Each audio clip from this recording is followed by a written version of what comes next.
दोस्तों, दुलारचंद यादव की हत्या जो हुई है उस पूरे मामले में एक नया मोड़ आ गया है। देखिए, आज दिन भर पोस्टमार्टम को लेकर चर्चा हो रही थी। मोकामा से जो यात्रा निकली थी, बाढ़ पहुंची और वहां पर जो अस्पताल है, फॉरेंसिक टीम की तरफ से जो डॉक्टर थे वहां पर उनके द्वारा पोस्टमार्टम किया गया है और पोस्टमार्टम का रिपोर्ट इस बात का खुलासा कर रहा है कि गोली लगने से दुलारचंद यादव की हत्या नहीं हुई है, उनकी मौत नहीं हुई थी। दोस्तों, अगर कल आपने द बिहार टॉप का पहला खबर देखा होगा जो हमने ब्रेक किया था पीयूष से बात होने के बाद, तो पीयूष ने हमें उसी समय बता दिया था कि 2 गोली उनके पैर पर मारी गई थी और उसके बाद उनके ऊपर गाड़ी चढ़ा दिया गया था।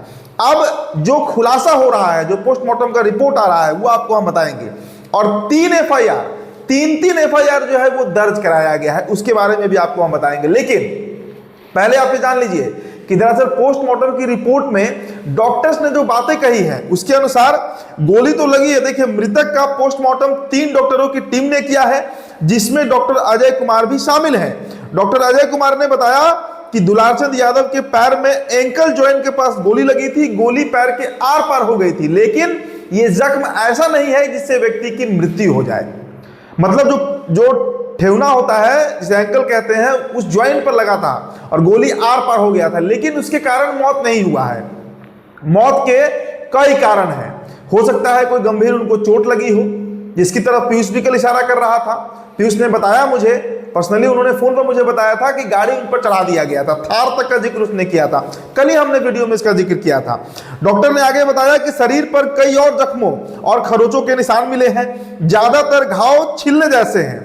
हमने पोस्टमार्टम से पहले डेड बॉडी का एक्सरे कराया था, अब हम पोस्टमार्टम रिपोर्ट तैयार कर रहे हैं। डॉक्टरों की जानकारी से यह साफ हो गया कि मौत का जो कारण है वो गोली लगने से नहीं हुआ। अब तक एक तरफा बात चल रहा था कि गोली मार दिया गया, गोली लग गया और इस कारण दुलारचंद यादव की मौत हो गई। लेकिन अब जो खुलासे डॉक्टर कर रहे हैं, ये स्पष्ट तौर से मतलब पूरे केस का रुख ही मुड़ गया एक तरीके से कहिए तो।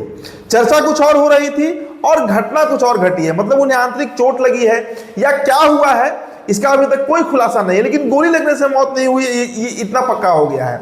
अब इसके अलावा दोस्तों आप जान लीजिए, जो 3 एफआईआर दर्ज किए गए हैं, इसमें टोटल अभी तक जो है इस मामले में 3 एफआईआर जो है की गई हैं। 2 उनके तरफ से जो है, उनके एक समर्थक की तरफ से एफआईआर और नहीं, एक समर्थक की तरफ से और एक जो मृतक है उनके पोता की तरफ से, तथा एक जो है एफआईआर पुलिस के बयान से कि जो सार्वजनिक स्थल पे जो एक दूसरे को पत्थर चलाना और हमला करना, तो उसका एक एफआईआर हुआ। तो टोटल 3 एफआईआर अभी तक इस मामले में हुए हैं। 3 प्राथमिकी दर्ज किए गए हैं। पहला तो जो मृतक हैं दुलारचंद यादव, उनके पोते की ओर से अनंत सिंह के खिलाफ प्राथमिकी दर्ज कराई गई, एफआईआर दर्ज कराया गया।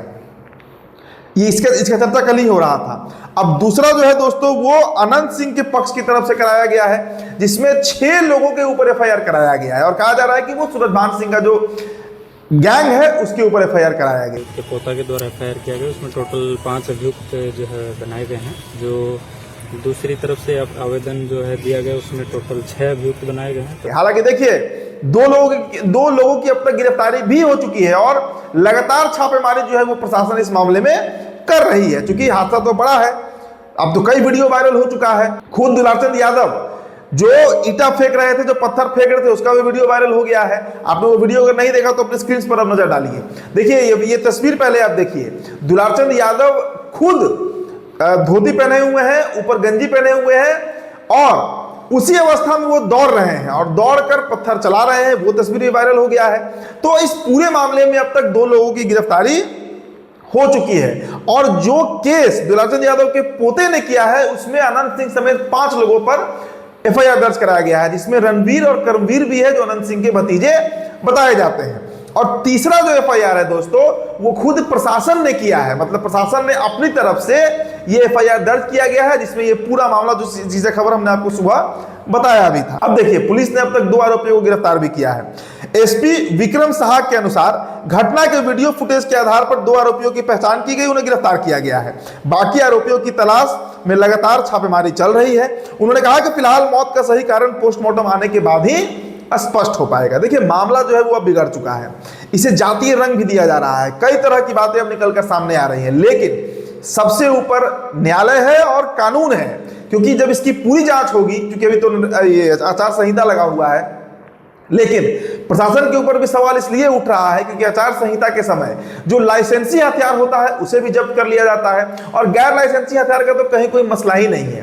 लेकिन पोस्टमार्टम रिपोर्ट भी जब ये बात कह रही है कि पैर के एंकल में जब गोली मारी गई तो आखिर वो हथियार आया कहां से, ये सबसे बड़ा सवाल है कि क्या कर रही थी प्रशासन भाई, निर्वाचन आयोग क्या कर रही है। हर चौक चौराहे पर अब अगर मैं तो अभी लगातार आचार संहिता लगने के बाद भी कवरेज के लिए घूम रहा हूं, हर 25-50 किलोमीटर पे पुलिस की सघन चेकिंग है, हमारी गाड़ी भी रोकी जाती है, चेकिंग होता है।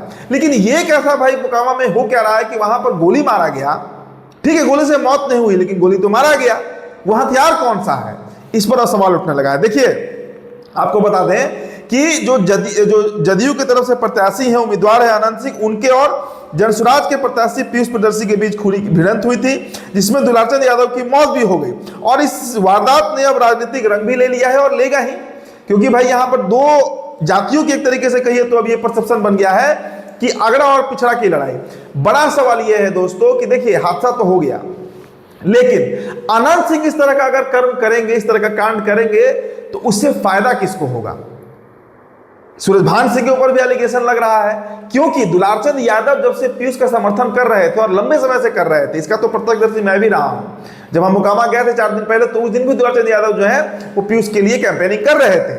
अब ऐसे परिस्थिति में दुलारचंद यादव टाल के सबसे बड़े यादव नेता माने जाते हैं, तो यादव वोट भी धीरे धीरे पीयूष की तरफ शिफ्ट कर रहा था, और यही कारण है कि अनंत सिंह आरोप भी लगा रहे हैं कि सूरजभान सिंह ने ये इस पूरे कांड को अंजाम दिया है, उनके इशारे पर हुआ है। अब पंजा को लंगड़ी में पहन लेता, रेलवे वाला को रोड़ा रख लेता, एकदम फूल तैयारी सूरजभान के यह था कि लड़ाई झगड़ा कैसे हो जाए तब वोट में ऐसे हो जाए, सूरजभान का ही खेला है। इशारा किसी का हो, लेकिन इससे बिहार में इस वक्त दहशत आ गया है। और दोस्तों हमारा बिहार टॉक की तरफ से भी ये आग्रह है हमारे सभी दर्शकों से, आप किसी जाति धर्म के हो, लॉ एंड ऑर्डर अपना काम कर रहा है, कानून अपना काम कर रहा है, कानून व्यवस्था को बनाए रखिए, आचार संहिता लगा है। अगर आपको प्रशासन के जद में आना है तो उठपटांग काम करिए, लेकिन इससे आपका परिवार जो है वो प्रभावित होगा। इसलिए देखिए राजनेता गुंडे किसी के नहीं होते हैं, एकदम स्पष्ट बात समझ लीजिए। अगर होते अपनी जाति के होते तो तेजस्वी यादव सूरजभान सिंह को टिकट नहीं देते, नीतीश कुमार आनंद सिंह को टिकट नहीं देते, ये नहीं होता। इसलिए मैं कह रहा हूं कि नेता अपराधी किसी का नहीं होता है। अपने परिवार के साथ आप रहिए, सुरक्षित रहिए, आपके ऊपर जिम्मेदारी है परिवार की, इसलिए ज्यादा जाति के भावना में बहकर उठपटांग हरकत नहीं करना है। तो फिलहाल दोस्तों इस रिपोर्ट में इतना ही। मेरा नाम उदित तारण है, द बिहार टॉपर वीडियो आप देख रहे थे, बहुत बहुत शुक्रिया।